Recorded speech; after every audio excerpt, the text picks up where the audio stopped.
Series es Ecuador.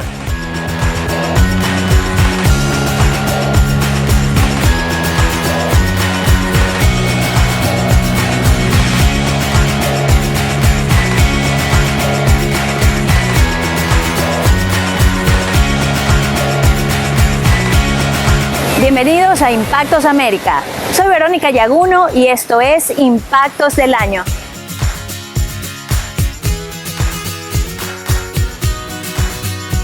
Desde el hemiciclo de La Rotonda, en la ciudad de Guayaquil, arrancamos. Un tsunami con olas de 15 metros arrasó la isla en Tonga.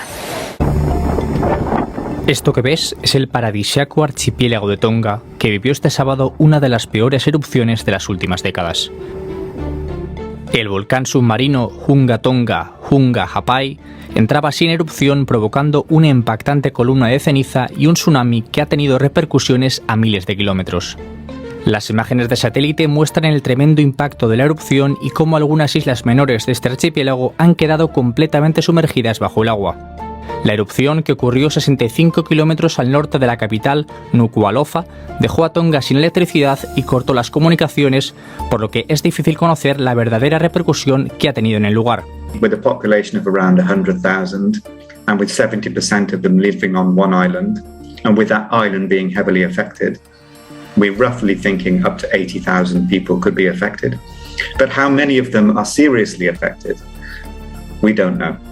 La erupción llegó a escucharse en Nueva Zelanda y el posterior tsunami tuvo impacto incluso a 10.000 kilómetros en la costa de Perú, donde al menos 2 personas murieron, varias playas fueron evacuadas y 20 puertos tuvieron que cerrar debido a las alertas por el oleaje. Otro de los países más afectados habría sido la cercana Fiji, que se encuentra a apenas 800 kilómetros de Tonga, donde se reportaron peligrosas olas, como mostraban algunos residentes en sus redes sociales.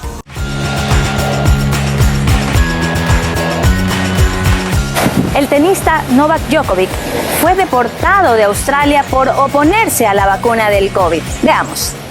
Novak Djokovic se prepara este domingo para abandonar Australia después de que la justicia rechazara su recurso contra su deportación ordenada por el gobierno, que consideró que el número 1 mundial del tenis representa un riesgo para la salud por no haberse vacunado contra el COVID-19. El domingo en el tribunal, los abogados de Djoko calificaron de ilógica, irracional e irrazonable la detención y posible deportación de su cliente, pero no lograron convencer a los 3 jueces del Tribunal Federal, que rechazaron por unanimidad el recurso sin posibilidad de apelación. Novak Djokovic fue detenido a su llegada a Australia el 5 de enero y puesto inicialmente en detención administrativa. El jugador que contrajo el COVID-19 en diciembre esperaba una exención para entrar en el país sin estar vacunado, pero las autoridades no aceptaron esta explicación. El gobierno australiano sufrió un humillante revés el 10 de enero cuando un juez bloqueó la deportación de Djokovic, restableciendo su visado y ordenando su liberación inmediata. El ministro de Inmigración contraatacó el viernes y canceló su visado por segunda vez en virtud de sus poderes discrecionales, alegando razones de salud y orden público. En un comunicado publicado el miércoles, el tenista admitió haber rellenado incorrectamente su declaración para entrar a Australia, donde las medidas contra el COVID-19 han sido de las más estrictas en el mundo. El 86 veces campeón de la Asociación de Tenistas Profesionales, que fue visto en Serbia y España en las 2 semanas anteriores a su llegada, alegó un error humano. Además, con la perspectiva de elecciones en mayo, el contexto político estaba muy cargado. En los últimos días aumentó la presión sobre el primer ministro conservador Scott Morrison, al que la oposición laborista ha acusado de incompetente. Sin embargo, el gobierno australiano celebró este domingo su victoria legal. El caso de Djokovic también se sigue de cerca en Serbia, donde está considerado un héroe nacional. El viernes, el presidente Aleksandar Vučić acusó a Australia de maltrato.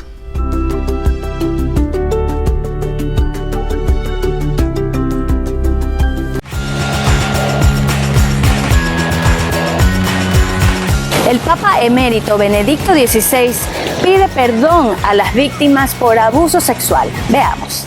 Según una carta publicada por el Vaticano, el pontífice emérito de 94 años expresó su profunda vergüenza, su profundo dolor y su sincera petición de perdón. Sin embargo, Benedicto rechazó las acusaciones de haber estado involucrado en el encubrimiento de abusos. Un informe publicado en enero afirmó que Benedicto, en aquel entonces cardenal Joseph Ratzinger, no actuó contra sacerdotes en 4 casos de supuestos abusos durante su época de arzobispo de Múnich entre 1977 y 1982.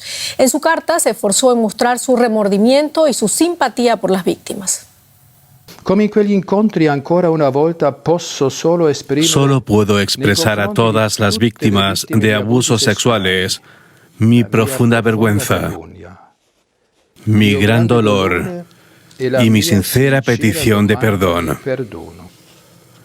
He tenido grandes responsabilidades en la Iglesia Católica. Tanto mayor es mi dolor por los abusos y los errores cometidos en esos distintos lugares durante el tiempo de mi mandato.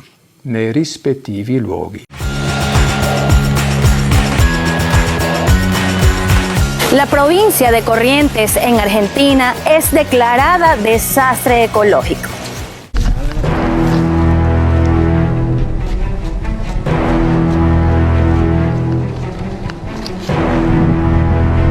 ¿Y aquellos animales? Van a tener que salir solos. Nos tenemos que ir. ¿Cuánto ya llegan? 5 minutos menos. Es desesperante. Miren qué es esto, parece una película de terror.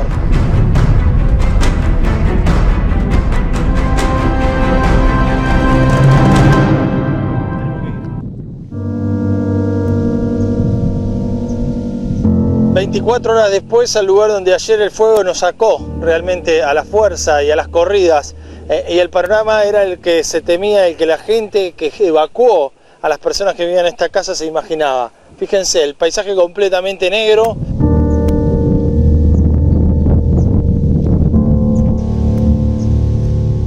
Bueno, la mayoría de los animales están, eso está bueno, pero mirá esta imagen. La puerta, mirá. Había una puerta acá y esto es lo único que te muestra que había una puerta.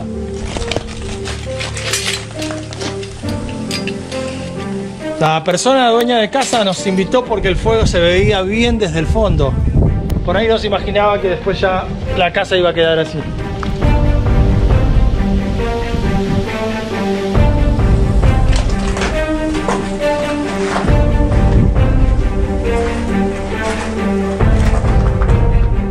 Y con cuidado porque esto también está en riesgo, como toda estructura que queda con el fuego, hay que tener cuidado.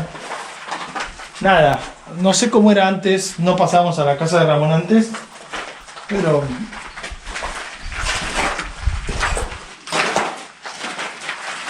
parece que hubiesen sacado todo, llegaban a sacar las camas, esas son las imágenes de cuando estaban evacuando, y yo no creo que sirva mucho más. Esta estructura, mirá cómo está. Vení, mirá David. Acá, sí, vení acá que se ve cómo pasa la luz para el otro lado directamente. Ya está quebrada la pared.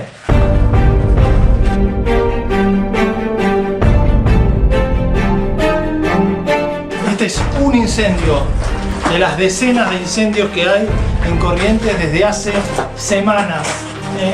10 semanas que están con esta situación y que no para. No es posible vivir así sin ayuda, lamentablemente. Bueno, así va a ser imposible volver también. Van a tener que empezar literalmente de cero porque el fuego también pasó por esta zona de Galarza.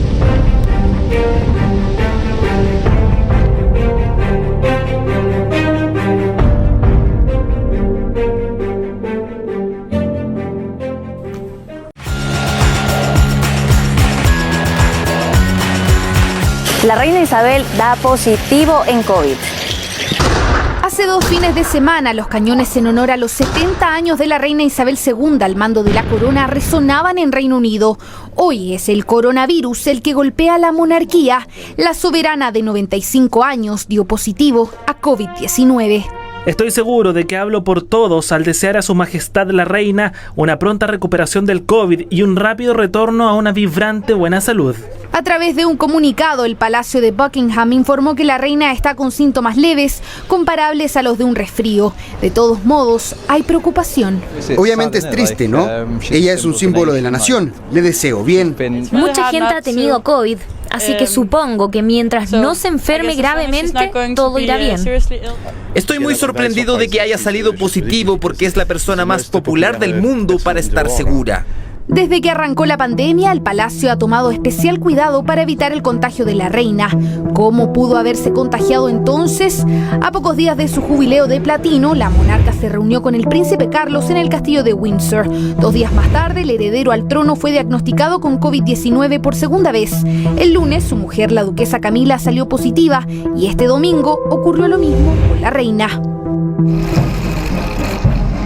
El estado de salud de la monarca se ha visto debilitado en los últimos meses. En octubre, la reina fue hospitalizada por causas no reveladas por sus doctores. Fue aconsejada semanas de reposo que, por ejemplo, no le permitieron viajar a la COP26 y comenzó a utilizar un bastón para caminar. Hoy, el palacio asegura que la reina, quien está vacunada contra el COVID-19, llevará a cabo tareas ligeras en el curso de las próximas semanas. Un diagnóstico que coincide con los preparativos del gobierno para abandonar las últimas restricciones sanitarias por la pandemia.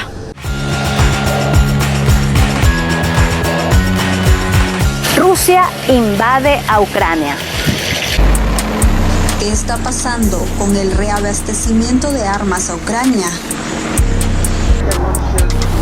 El mensaje de todos los aliados es que tenemos que hacer más, tanto para ayudar a Ucrania a reparar las infraestructuras críticas destruidas, incluyendo las redes eléctricas de agua y gas, como para hacer frente a los propios ataques, proporcionando más sistemas de defensa aérea. El secretario general de la OTAN, Jens Stoltenberg, ha asegurado que la alianza seguirá apoyando a Ucrania ante la invasión rusa todo el tiempo que sea necesario, y recalcó que la organización transatlántica no dará marcha atrás en sus envíos de armas. Según un alto funcionario de la OTAN, en las batallas de hace un par de meses en la región del Donbass, los ucranianos disparaban entre 6.000 y 7.000 rondas de artillería por día, y los rusos entre 40.000 y 50.000.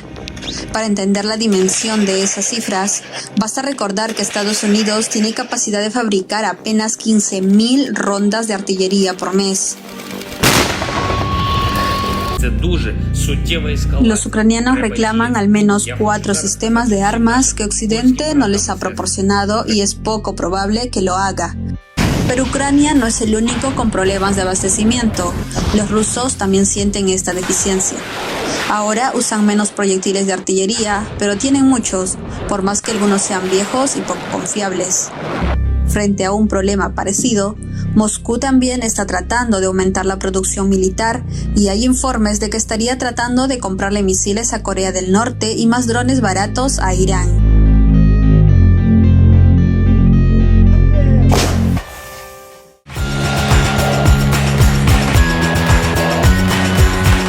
Rusia amenazó a Finlandia y a Suecia si estos ingresaban a la OTAN. Esto es Impactos del Año.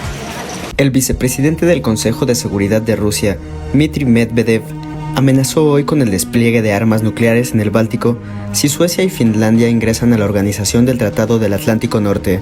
El alto cargo escribió en su cuenta de Telegram que habrá que reforzar a la agrupación de fuerzas de tierra, la defensa antiaérea, desplegar importantes fuerzas navales en las aguas del Golfo de Finlandia, y en ese caso ya no se podrá hablar de un Báltico sin armas nucleares. El equilibrio debe ser restablecido. Medvedev, ex primer ministro y presidente de Rusia entre 2008 y 2012, subrayó que para Moscú no es tan importante cuántos países hay en la OTAN, 30 o 32, ya que 2 más o 2 menos por su peso o población no hacen gran diferencia, pero hizo hincapié en que si Suecia y Finlandia entran a la OTAN, se duplicará la longitud de la frontera terrestre entre Rusia y la Alianza Atlántica, por lo que recalcó, habrá que fortalecerla. También indicó que no tiene sentido pensar que la operación militar especial rusa en Ucrania es la culpable de que se plantee el ingreso de Suecia y Finlandia en la OTAN. El expresidente ruso indicó que en la opinión pública de Suecia y Finlandia está está dividida casi por partes iguales sobre la necesidad de ingresar a la organización. Nadie sensato quiere que aumenten los precios y los impuestos, que aumente la tensión a lo largo de las fronteras, que hayan misiles Iskander, armas hipersónicas y buques con armas nucleares literalmente a un paso de su casa. Añadió, vamos a confiar en que se imponga la sensatez de nuestros vecinos norteños, y si no, como se dice, ellos mismos se lo han buscado, resumió. La ONU reportó más de 3 millones de ucranianos que huyeron de su país. Una odisea para huir de la guerra. Hace 2 semanas, Javier Don Lucas Pelayo lo dejó todo atrás en Kiev. Se trata de un músico mexicano que junto a su esposa y su hijo de 3 años logró escapar de los bombardeos y llevó una bitácora de la travesía. Bueno, ya estamos acá más cerca de la frontera. Ya trajimos a nuestra familia y probablemente ya vamos a salir. Javier vivía en Ucrania hace varios años. Allí era director de una escuela de música. Logró llegar a su país en un avión de la Fuerza Aérea Mexicana, procedente de Rumania, que llevaba a 81 personas evacuadas. Nuestra casa, nuestro departamento, con muebles, con todo lo que es una casa normal.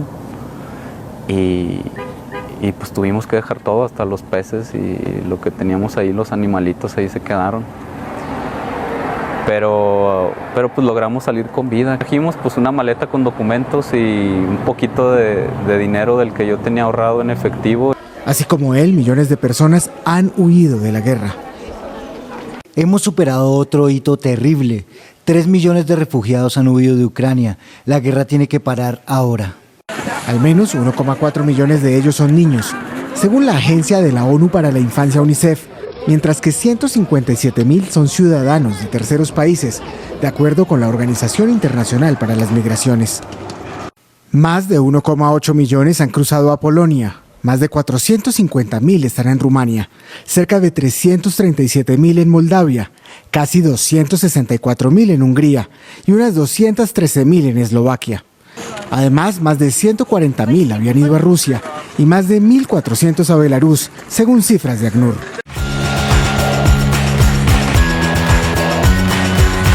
La FIFA descartó la denuncia que había puesto la Federación Chilena contra la Federación Ecuatoriana de Fútbol. A poco más de 2 meses para que ruede el balón en el Mundial de Qatar 2022, la FIFA tomó una decisión final sobre el caso de Byron Castillo, el jugador de la selección ecuatoriana cuya nacionalidad había sido puesta en entredicho. La Comisión de Apelación del máximo organismo del fútbol ratificó la decisión de la Comisión de Disciplina de cerrar la investigación del caso iniciado contra la Federación Ecuatoriana de Fútbol.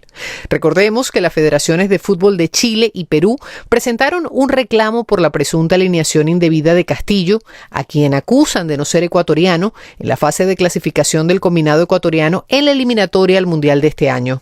La FIFA dijo haber revisado todos los documentos que recibió y, por ende, determinó que Castillo debe ser considerado poseedor de nacionalidad ecuatoriana permanente, de acuerdo con los estatutos del organismo. De esta forma, la selección ecuatoriana respira tranquila, ya que quedó confirmado que sí irá a la Copa del Mundo, que comienza el 20 de noviembre. Además del fallo de la FIFA, Ecuador celebra por estas horas ser parte de la colección conmemorativa de sellos postales creada por Qatar Post, la empresa de correos del país anfitrión del Mundial. Esta es la 7ª edición de estampillas con motivo de la Copa del Mundo e incluye a los 32 países cuyas selecciones participarán en la cita de Qatar. En los sellos, que tienen un precio de 27 centavos de dólar, se puede apreciar los colores de las banderas de los países participantes y sus escudos. En Europa, concretamente en los Países Bajos, el entrenador Louis van Gaal toma medidas con vista a los próximos choques previos a la Copa del Mundo. El técnico neerlandés redujo la lista de su equipo de 32 a 25 jugadores para los partidos de la Liga de Naciones de este mes frente a Polonia y Bélgica. Al mismo tiempo, van Gaal dijo que esta es la última oportunidad de ver a los jugadores antes de nombrar la selección que representará a la nación europea en Qatar. Los neerlandeses encabezan su grupo en la Liga de Naciones con 10 puntos en 4 partidos.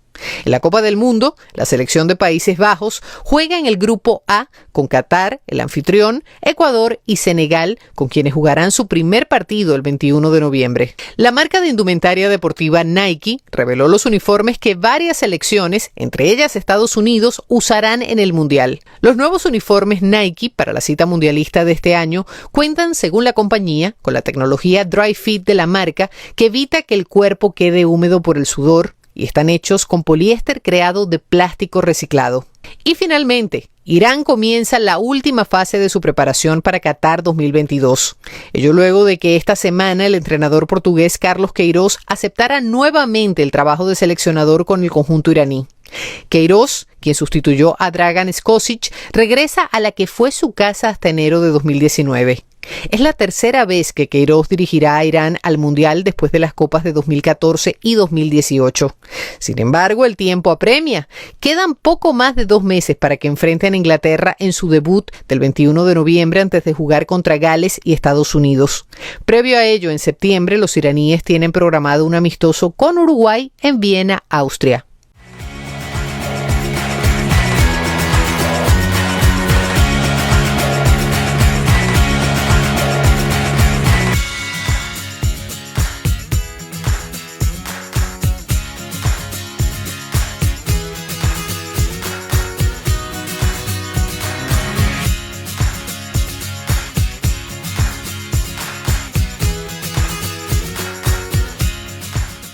Si tienes tu préstamo hipotecario vencido, accede a las opciones de refinanciamiento, ampliando tu plazo y reduciendo tu cuota. Así mantendrás el sueño de tu casa propia. En este mundial, la mejor jugada la tiene el BIES. Para mayor información, ingresa a www.bies.fin.es. BIES es Ecuador. Novis es una holding de inversiones, las cuales opera con empresas como el Ingenio Valdés y también realiza inversiones en diferentes países de la región y el Ecuador. Creemos que es importante generar oportunidades de educación y oportunidades a través del empleo, y por eso vemos en Flopec un aliado integral para llevar a cabo esta misión. Tiene el liderazgo de la Fundación Unidos por la Educación, es una organización que está transformando 142 unidades educativas en 15 provincias del país. Sacar escuelas adelante creo que es una prioridad para todo el país. Para nosotros hay 2 puntos fundamentales. Una es la educación, o sea, los niños y niñas deben tener la mejor educación y los mejores entornos para que tengan el mejor futuro. Y por otro lado, la productividad y el empleo. Si no tenemos educación, no vamos a generar nunca un país mejor. Yo te agradezco de verdad, de todo corazón, en nombre de la Novis Foundation, de la Fundación Novis y del consorcio, esta nueva alianza. La educación es uno de los baluartes para poder superar nuestras debilidades como país. Vamos a intervenir en áreas sumamente deprimidas, ¿no? Como las provincias de Esmeralda, Santa Elena, la Isla Lunar.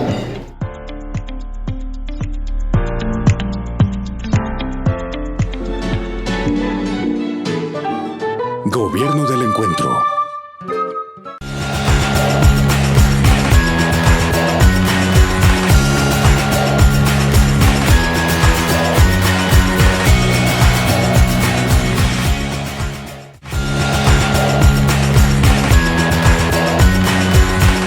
Muere la reina Isabel a los 96 años de edad.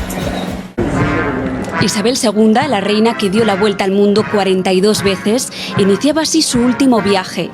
Tras el funeral de Estado en Westminster, primera parada en el Arco de Wellington, rodeada del cariño de los británicos en forma de flores que han lanzado al paso del cortejo fúnebre. El castillo de Windsor era la parada final después de 11 días de actos. Además de la familia, aquí la esperaban sus perros, Sandy y Mick, y antes de entrar al servicio religioso, un silencio solo roto por la Guardia Real.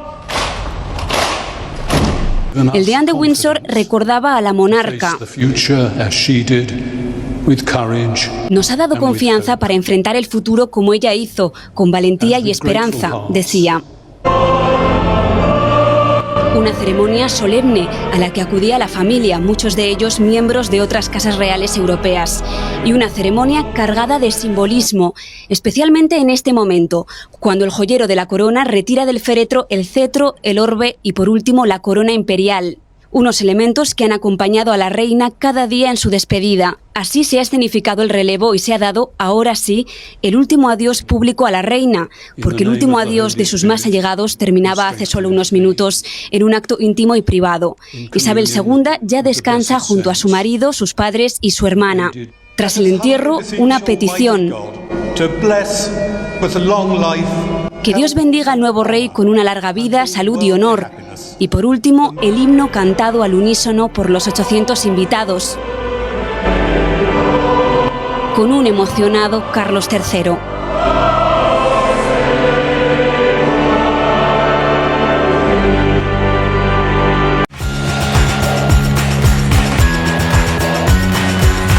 Carlos III es proclamado nuevo monarca del Reino Unido.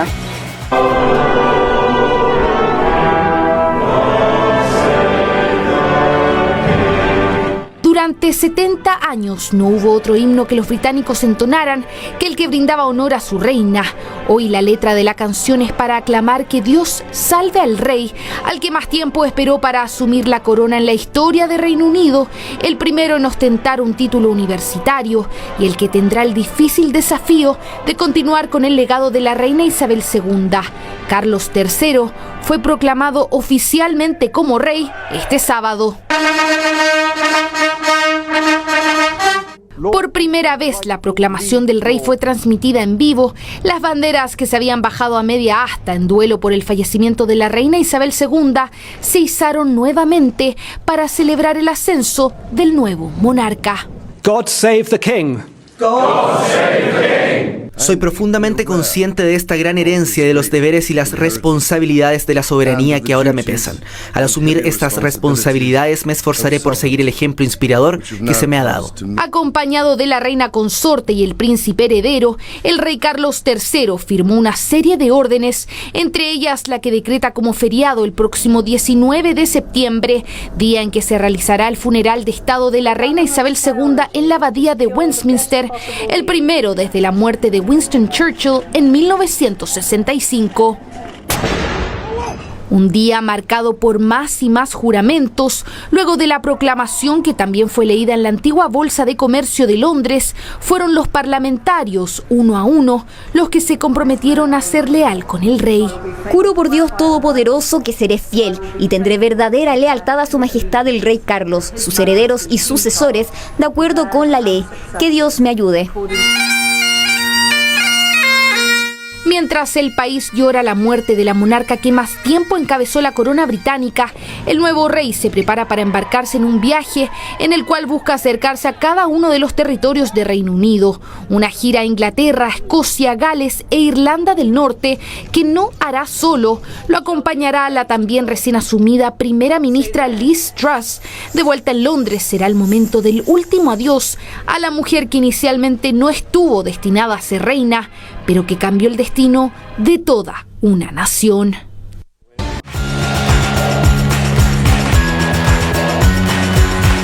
La reina Isabel es sepultada en el Reino Unido. Y lo que continúa es que va a ser bajado. Y va a leer el Salmo mientras lo hace el Dean de Windsor, el Salmo 103. Esto es lo que nos decías, que lo colocaron en un elevador, literalmente, y va a ir a bajar.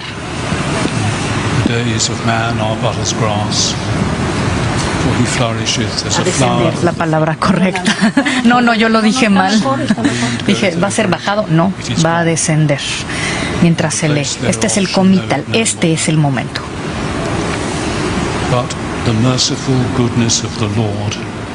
Pero el amor del Señor permanece para siempre, y su justicia llega hasta los hijos y los nietos.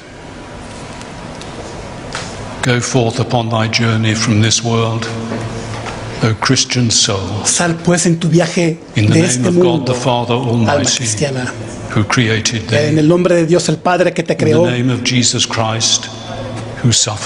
el nombre de Cristo Jesús que por ti sufrió, en el nombre del Espíritu Santo in te communion fortaleció. with the blessed saints and aided by angels and archangels. Va bajando y lo que decías, Joaquín. Sí, va bajando, va descendiendo y se lleva sobre todo la vara rota, que es con lo que va a quedar, y también su estandarte como a modo de gorro napoleónico que le pusieron en los pies, ¿sí? Y su estandarte, este estandarte de la reina Isabel que ondeó durante 70 años en lo alto de Buckingham y que no se volverá a ver, este estandarte. Y la parte es una bóveda, lo que hay abajo, que es donde se va a reunir después la familia. Así es. Y este es el Greater King of Arms, David Vines. Él cierra la ceremonia diciendo los títulos de Isabel II, sus títulos y estilos. By the grace of Es God, lo que está diciendo en este momento. United Kingdom of Great Britain and Northern Ireland. Pero ve por favor And of her other el uniforme. realms and territories. Queen, Head of the Commonwealth, Queen. Defender of the Ah, Faith, empiezan los Cabeza and Sovereign de la comunidad, of the defensora de la fe. Son muchos. Order of the No. Garter. Ah, ya. Ya terminó. Soberana de la más noble orden de la carretera.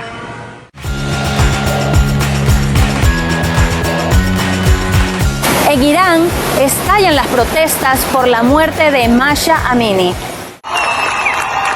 Desafían a los líderes de Irán. Las mujeres queman sus hijabs, expresan así su solidaridad con Mahsa Amini, la joven iraní que murió bajo custodia de la policía de la moral del país. Su presunto delito, no llevar bien el velo obligatorio. La rabia es generalizada. Las protestas se suceden en todo el país. Y las mujeres están al frente. Demandan que el uso del hijab, que oculta el cabello, debe ser una elección, no una ley. En Irán, todas las mujeres están obligadas a cubrirse la cabeza independientemente de su fe. La fuerza nunca funciona en ninguna parte del mundo. La ley no puede obligarnos a llevar velo. El hijab es una elección, no hay que imponerlo. Me gusta llevarlo, a otras no, y otras prefieren el chador. La muerte de Mahsa Amini ha desatado indignación en todo el mundo. Joe Biden, en su discurso ante la Asamblea General de la ONU, expresó su solidaridad con las manifestantes. Hoy apoyamos a los valientes ciudadanos y a las valientes mujeres de Irán que ahora mismo se están manifestando en defensa de sus derechos básicos. Irán dice que está investigando la muerte de Mahsa Amini y acusa a Occidente de hipocresía. La República Islámica de Irán considera que el doble rasero de algunos gobiernos con respecto a los derechos humanos es el factor más importante en la institucionalización de la violación de tales derechos. En Irán se sigue deteniendo a manifestantes, con informaciones que hablan de muchos muertos. El gobierno también reprime la resistencia bloqueando Internet, lo que dificulta la organización de las protestas.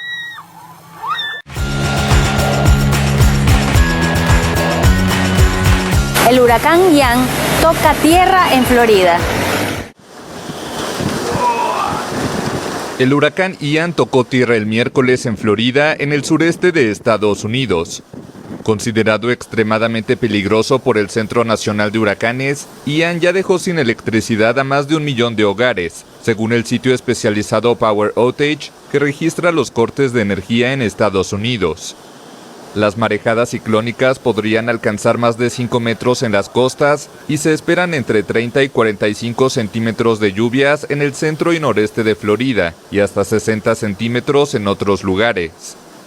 Fuertes vientos arrancaron las ramas de muchas palmeras, se emitieron órdenes de evacuación para una docena de condados costeros y por la mañana el gobernador de Florida, Ron DeSantis, advirtió de las consecuencias que tendrá Ian. Una tormenta de esta magnitud producirá inundaciones catastróficas y marejada ciclónica amenazante para la vida en la costa del Golfo de Florida. En el mar, las malas condiciones hicieron naufragar una embarcación que transportaba migrantes. La Guardia Costera aún buscaba a 20 personas desaparecidas, mientras otras 3 fueron rescatadas y otras 4 lograron nadar hasta la orilla, según informaron las autoridades. El aeropuerto de Tampa suspendió sus operaciones desde el martes, mientras que el de Orlando hizo lo mismo el miércoles por la mañana. Ian ya devastó el oeste de Cuba en los últimos días, matando a 2 personas y provocando un apagón generalizado. Se espera que el ciclón se desplace hacia el interior de Florida y emerja sobre el Atlántico Occidental el jueves por la noche.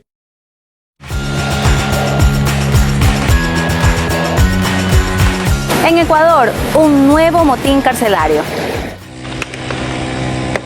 Un nuevo motín carcelario estalló el jueves en el puerto ecuatoriano de Guayaquil. Los reclusos de la penitenciaría Guayas 1 se enfrentaron a balazos y explosivos, según informaron las autoridades. 9 policías y 3 militares resultaron heridos. Las autoridades afirman que los responsables de los ataques son presos, integrantes de grupos de delincuencia organizada. Esto es una desgracia, dice que la propia policía es que está matándolos a los presos y los presos se están defendiendo adentro. Ese es el problema. El miércoles, 2 presos murieron en peleas dentro de la misma cárcel y 6 resultaron heridos. Los choques estallaron en medio del estado de emergencia y el toque de queda nocturno que rige en Guayaquil, que se instauró desde el martes debido a la violencia reinante. La ola de violencia se desató el martes por el traslado de unos 1,000 presos de Guayas 1. Hubo más de una docena de atentados con explosivos en estaciones de policía, gasolineras y centros de salud en Guayaquil. En esos ataques murieron 5 uniformados y un civil. Amparado en el estado de excepción, el gobierno del presidente Guillermo Lasso desplegó militares para que apoyen a la policía en los operativos contra múltiples bandas que operan en la ciudad. En Guayaquil, en lo que va del año, se han reportado 1.200 homicidios, 60% más que el mismo periodo de 2021, según datos oficiales.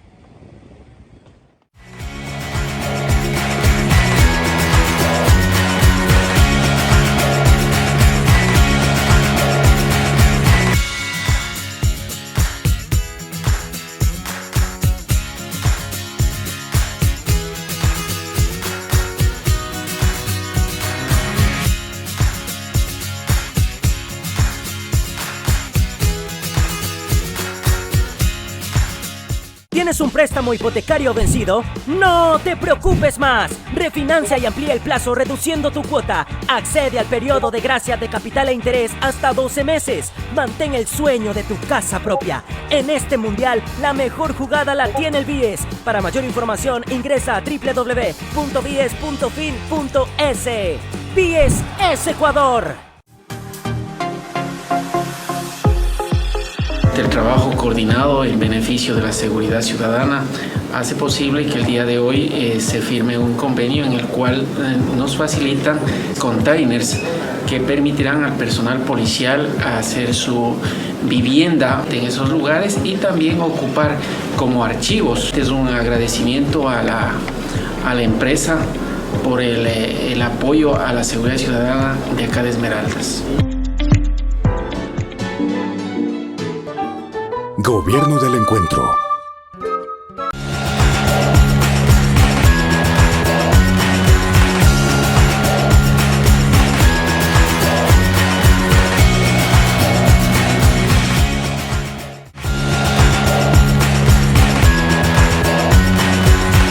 Estados Unidos lanzó 4 misiles en el mar de Japón en respuesta a Corea del Norte. Corea del Sur y Estados Unidos dispararon 4 misiles al mar de Japón, también conocido como Mar del Este, indicó la agencia de noticias surcoreana Yonhap, citando al ejército.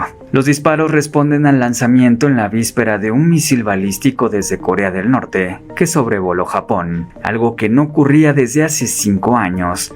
Dijo el ejército surcoreano. Los ejércitos de Corea del Sur y Estados Unidos dispararon, respectivamente, 2 misiles del sistema de misiles tácticos del ejército, que impactaron en objetivos de prueba, dijo el Estado Mayor Conjunto surcoreano. El presidente surcoreano, Yoon Suk-yeol, había calificado el disparo de Pyongyang de provocación. y abogó por una firme respuesta. El martes 4 de octubre, aviones de caza estadounidenses y surcoreanos habían desplegado un ejercicio de bombardeos en el Mar Amarillo. La última vez que Pyongyang había disparado un misil por encima de Japón fue en 2017, en medio de un periodo de alta tensión entre el líder norcoreano, Kim Jong-un, y el entonces presidente estadounidense Donald Trump. El secretario general de la ONU, Antonio Guterres, dijo que el último ensayo norcoreano había sido claramente una escalada.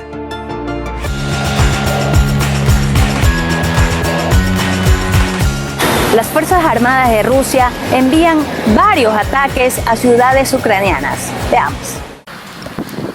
Llamas y humareda son las huellas de la explosión del sábado. El mandatario ruso no tardó en acusar directamente a Ucrania. No hay duda de que fue un atentado terrorista con el objetivo de destruir infraestructura civil de vital importancia. Y los autores, ejecutores y aquellos que lo ordenaron son el Servicio Secreto de Ucrania.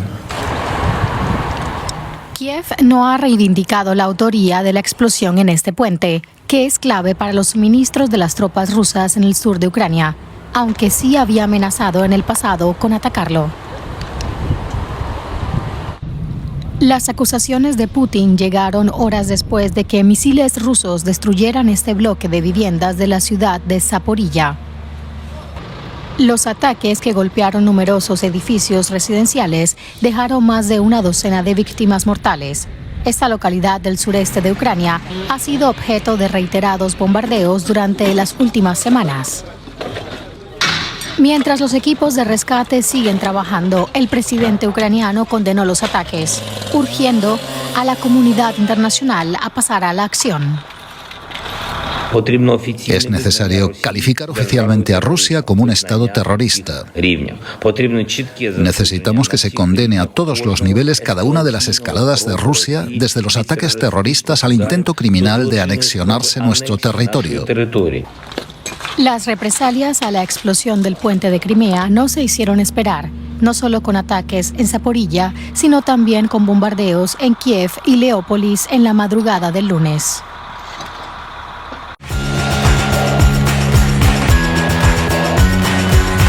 En Corea del Sur se produjo una estampida en plena celebración de Halloween. Lo que debía ser una noche de diversión juvenil en Seúl, capital de Corea del Sur, se tornó en una auténtica pesadilla cuando una estampida provocó un trágico balance de más de 150 muertos.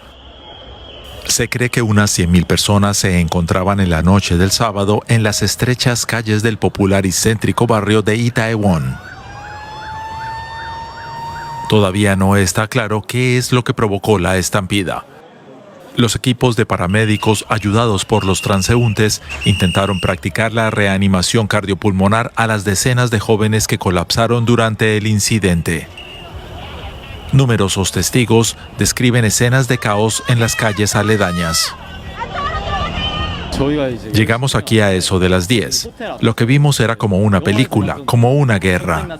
Había gente haciendo reanimación cardiopulmonar y otros corriendo de un lado a otro. Era un auténtico caos, totalmente fuera de control. Había tanta gente que tuve que dar vuelta y decirle a la multitud que no podían pasar por allí, que la gente se estaba muriendo. Yo ya sabía que algo muy grave había pasado.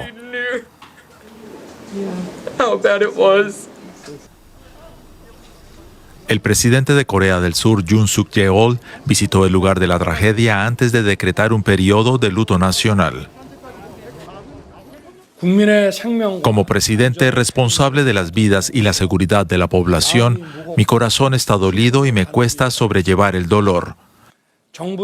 El gobierno declarará un periodo de luto nacional desde hoy hasta que la tragedia haya sido controlada y también dará máxima prioridad en los asuntos administrativos a las medidas de recuperación y seguimiento. Desde el sábado por la noche, las autoridades han recibido más de 350 reportes de personas desaparecidas. Mientras el país comienza a ser consciente de la magnitud de esta tragedia nacional, a los familiares de los desaparecidos solo les queda esperar la noticia que nadie desearía escuchar.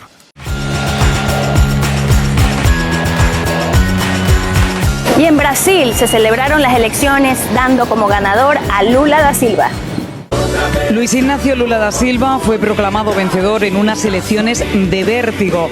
Más de 124 millones de brasileños han votado entre dos modelos de país diferente, el representado por Jair Bolsonaro y el defendido por el petista da Silva.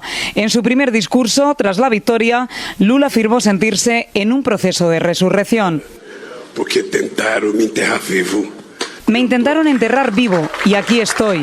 Lula también se comprometió a restablecer la paz y gobernar para todos en un Brasil dividido. En la plaza de Cinelandia, en el centro de Río de Janeiro, los gritos con el nombre de Lula ecoaban por los cuatro costados. Alegría, llanto y mucha emoción tras la victoria en el segundo turno del petista.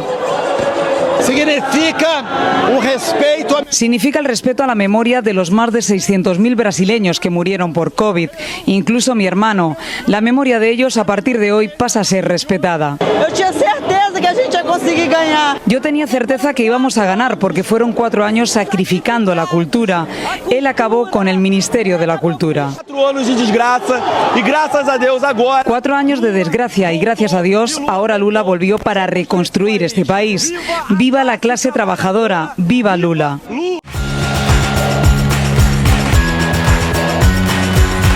Ocurren atentados en Esmeraldas y Guayaquil simultáneamente. No me pasó nada y me agaché, me tiré al piso.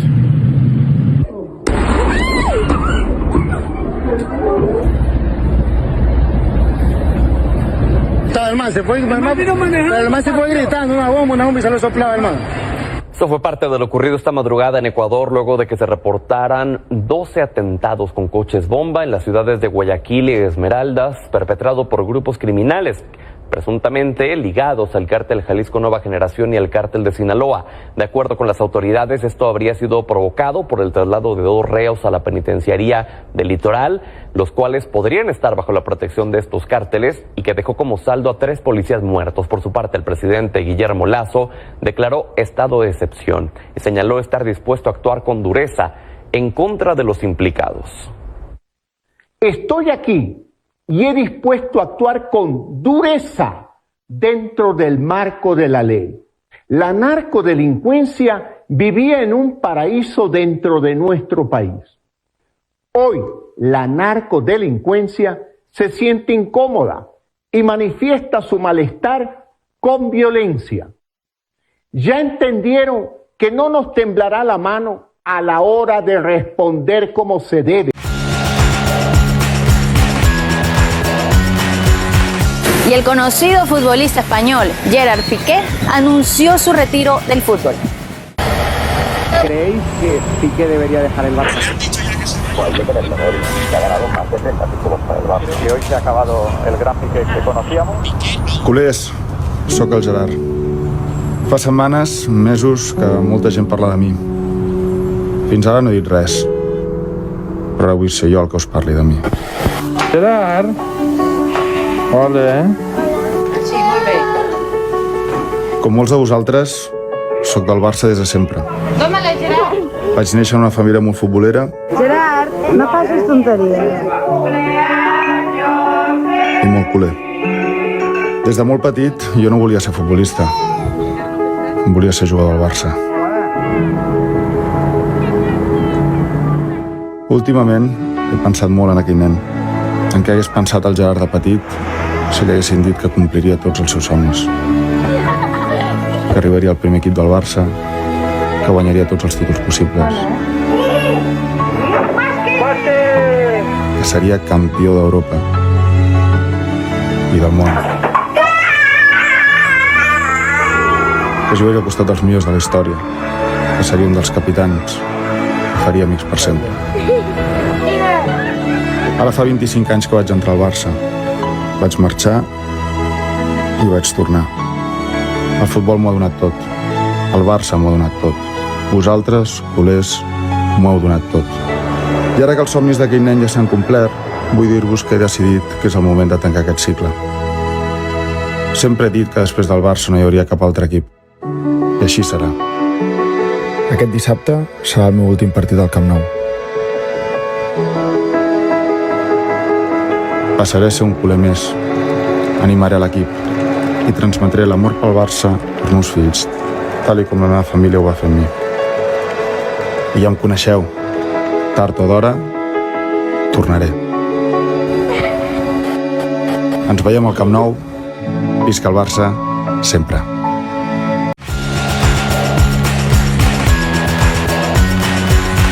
Inicia el Mundial de Fútbol Qatar 2022 y con estas imágenes nos despedimos, deseándoles para ustedes un feliz 2023.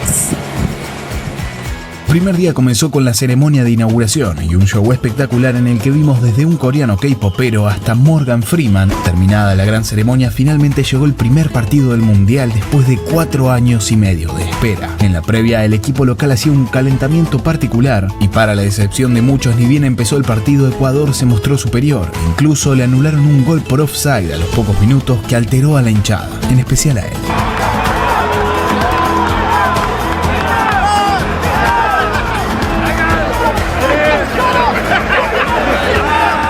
El partido lo ganaron sin problemas con un doblete del que era en ese momento el goleador del Mundial, Ener Valencia. Y aunque Ecuador ganó 2-0, lo mejor fueron los hinchas. Se eu não me engano, contra Camarões. Los hinchas cataríes que estaban pensando en comprar algunas cosas, las canciones para Chile de la hinchada de Ecuador.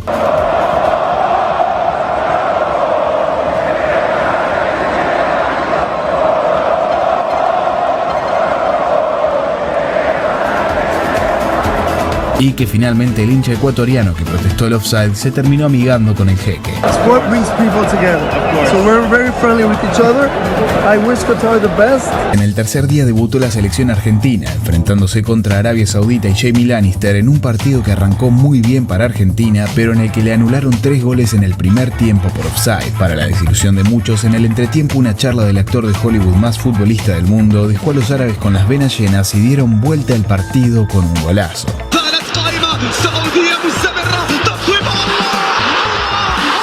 Sin duda alguna fue una derrota muy inesperada y esto puso a la gente mal. Muchos estaban enojados en la cancha. Cerrá el culo, la concha de tu madre. Cerrá el culo, hijo de puta. Capo. Algunos aprovecharon la situación. ¿Qué es argentino? El muñeco. ¿Qué haces con la de Arabia Saudita? La acabo de cambiar. Tenía una trucha, la cambié por una original. Sin duda, fue el partido más choqueante de todos y dejó a muchos desilusionados. ¿No se puede para vos? ¿La ves difícil? Mira, nosotros ya estamos viendo pasaje de regreso y ver si nos quedamos unos días en Roma. Ese es nuestro proyecto. No, mentira. Es irónico, es así. Obviamente, después de tantos acontecimientos en un solo partido, Dinamarca y Túnez terminó 0-0, aunque al menos tuvimos esta barrida y festejo en el primer minuto de partido. Tras esto llegó México-Polonia y aunque en la transmisión los colores se veían raros por momentos, el partido tuvo sus cosas. Sobre todo, nos quedó claro que Lewandowski no es el mejor para patear penales y que a veces una atajada se festeja como un gol.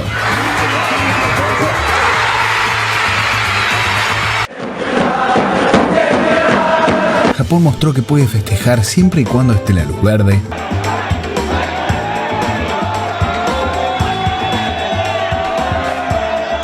Eso sí, en el laburo la cosa es distinta.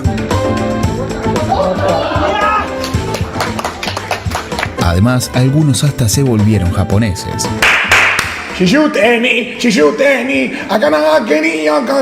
Finalmente, el último día de la primera fase arrancó con un flojo partido entre Camerún y Suiza, en el que el equipo europeo ganó por un solo gol, que marcó el único suizo nacido en Camerún, festejando pidiendo perdón. Igual el perdón no fue suficiente y en Camerún se la agarraron con los padres. Uruguay y Corea empataron 0-0 en un partido en el que se demostró que no es joda que los asiáticos son todos iguales. La Corea del Sur con Kim, Jung-Wan, Naso, Lin y Wang. Y a los uruguayos les costó bastante relatar el partido. Con línea defensiva de Wong Wang, Jung-Won, Jae Kim y Su Kim. Además pescaron a un uruguayo tomando cerveza, hubo un pelotazo desafortunado, solo dieron un minuto de descuento en el primer tiempo y la Celeste estuvo a nada de ganar el partido. Valverde, sigue, tirá, ataca, tirá, tiro violento, pegó en el palo, la puta madre que lo parió, carajo. Afortunadamente pudimos ver al bicho con Portugal enfrentándose a Ghana, que tenían a sus hinchas entusiasmados, pero que se amargaron rápido con el gol del bicho de penal, festejado con un... de parte de todo el estadio. Los que no cambian de equipo son los franceses, porque volvieron a ganar con doblete de Mbappé y fueron el primer equipo en clasificar a los octavos. Encima, la Tortuga dejó tirado a un danés sin siquiera tener la pelota. Sin duda, el partido más esperado por muchos era Argentina contra México, que en Twitter se vivió caldeado y lamentablemente tampoco puedo mostrar nada porque me como 5 denuncias. La previa se vivió tan caldeada que hasta llegaron a agarrarse a las piñas e incluso los incidentes llegaron hasta el estadio. Por suerte, la convivencia en general fue buena, aunque algunos no la pasaron tan bien.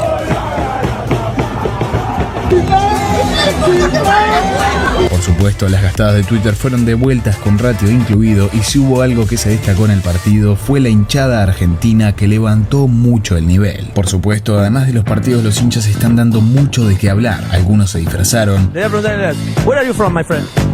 Qatar. De Qatar, you. Arabia. Saudí Arabia. Ahora voy a preguntar en español. ¿De dónde sos, maestro? De Córdoba. De Mendoza. Y otros aprovecharon para hacer bromas.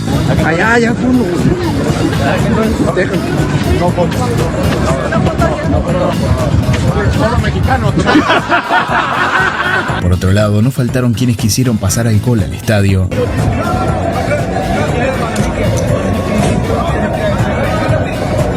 Ni los que aprovechan que para los inválidos las entradas son gratis. Yo ahora me levanto y salgo corriendo, no tengo nada.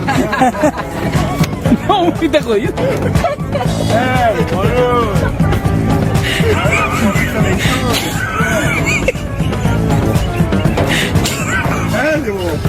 No comió.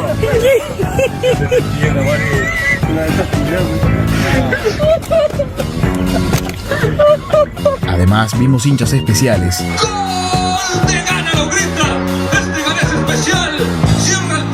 Algunos que no se metieron en el lugar indicado. La previa del partido con México, pero aparecen los saudíes.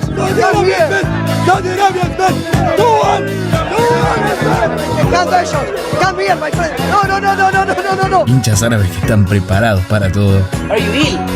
Are you ill? Uy, uy, uy, uy.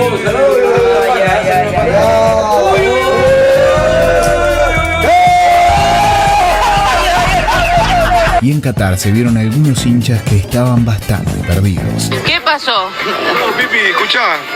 Míralo. ¿Qué le pasó? No me quiere llevar. O sea, no entendí nada. Le dije, Pipi, vamos a casa porque estoy fucking lost, perdido. Claro. El Mundial fue un espectáculo increíble que nos atrapó a todos y nos dejó momentos inolvidables. Casi sin que nos demos cuenta, toda la locura terminó y aunque todavía parezca increíble, Argentina logró ser campeona del mundo por tercera vez.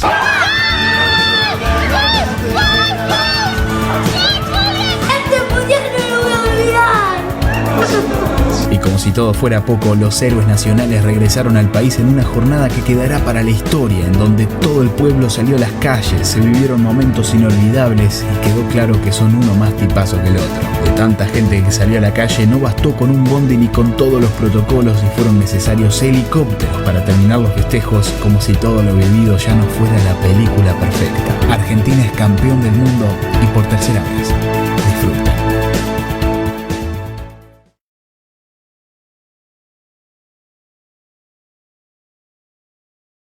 PIES es Ecuador.